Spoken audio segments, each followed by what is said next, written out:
Stephen Hawking versus Androgenic. Who MOGS? Let's go. So, I think we all know Stephen Hawking, aka Four Wheel Drive. Some of the names I've heard of him.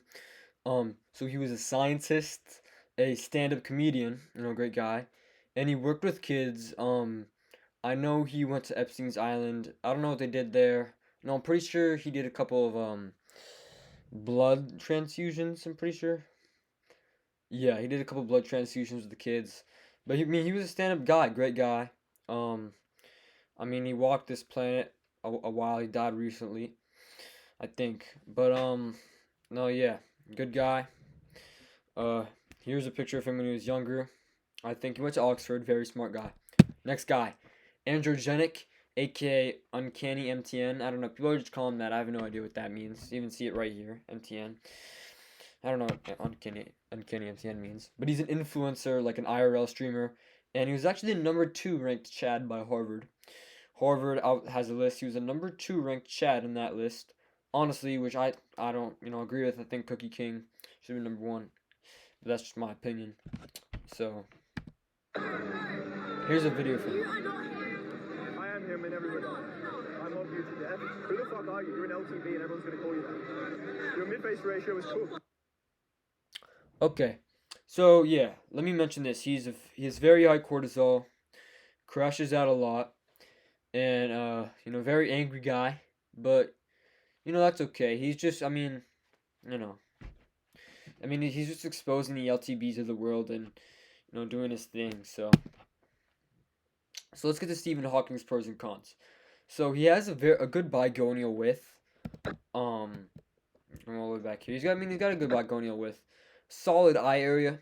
I say solid. Like his eyebrows are very good, but his canthal tilt can use some work. But the overall eye area is pretty decent. He got a good jaw frontal angle, which I'll give him that. He got a good jaw frontal angle. He has a solid neck with actually ideal cheekbones and a good mandibular plane angle. So those are some of the pros for Stephen Hawking. Not too bad to start. Oh wait, but some of the cons. He has a gonial angle of doom. Not a good gonial angle. Terrible. Whew, bad. I don't think I have a picture of it yet. Wait, do I? Yeah. Okay. Yeah. Not the best gonial angle. His facial convexity is not good really in any type. Nothing. His underbite, cooked to hell. Underbite of doom. He has very uneven facial thirds, a bad chin to filtrum ratio, and as I said, negative canthal tilt. So those are Stephen Hawking's pros and cons. Not a bad start. Let's get on to Androgenic. So Androgenic, he has an insane gonial angle. Almost perfect, I'd say.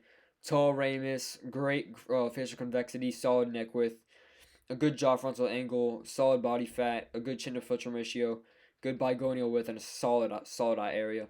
But he does have slightly uneven negative canthal tilt. His cons, he definitely has uneven facial thirds, way too dominant lower third. Like, buddy, what are we doing? Nasal projection is like too projected, so he doesn't really want that. That it also appears in his nasal with the height ratio. He is pretty bad in his ipsilateral alar angle, like around here, is not ideal. And his eyes are too far apart, so his eyes far apart. Test it. It's too far apart. But this is just a little PSL, by the way. When it comes to appeal, I don't know. So here would be my ascension protocol for both of them. Stephen Hawking, just straight up like normal health max and shit that I like to talk about. I think he'd be too scared to eat raw meat. I know people, some kids at the island probably ate his raw meat, but we'll see about that. He definitely needs better hair.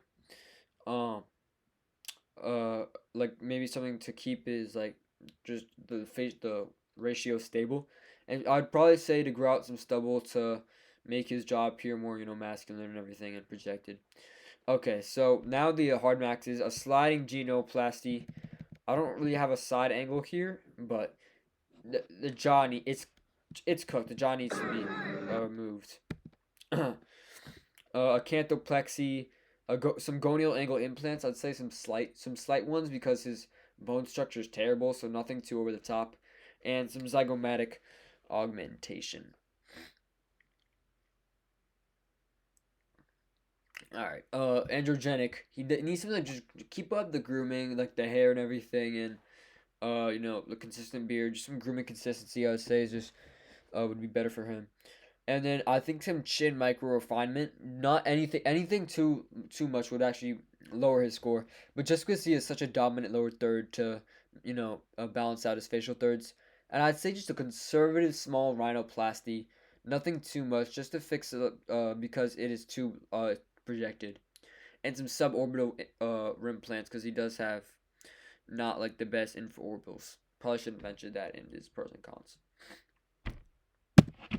So who mogs? Well, picture this: they're in some town square. I mean, the thing is just Stephen Hawking. He has this like energy to him, this essence. I can't, I don't want to use the word aura because that's like cringe as shit, but I kind of have to because there's really nothing else to describe like what this man has, and that is just displays on his PSL. And androgenic, he's apps from probably town square. But the thing is, what made me decide the difference between these two, what made me decide who mogs, is at the end of the day, one of these guys slays MTBs and the other guy slays LTBs. And that is what made me decide who the winner is. Steven four-wheel drive Hawking. He just mogs, bro. At the end of the day, he mogs. Good for him, man. I mean, he does mog. Yeah. All right. Catch you guys in the next one.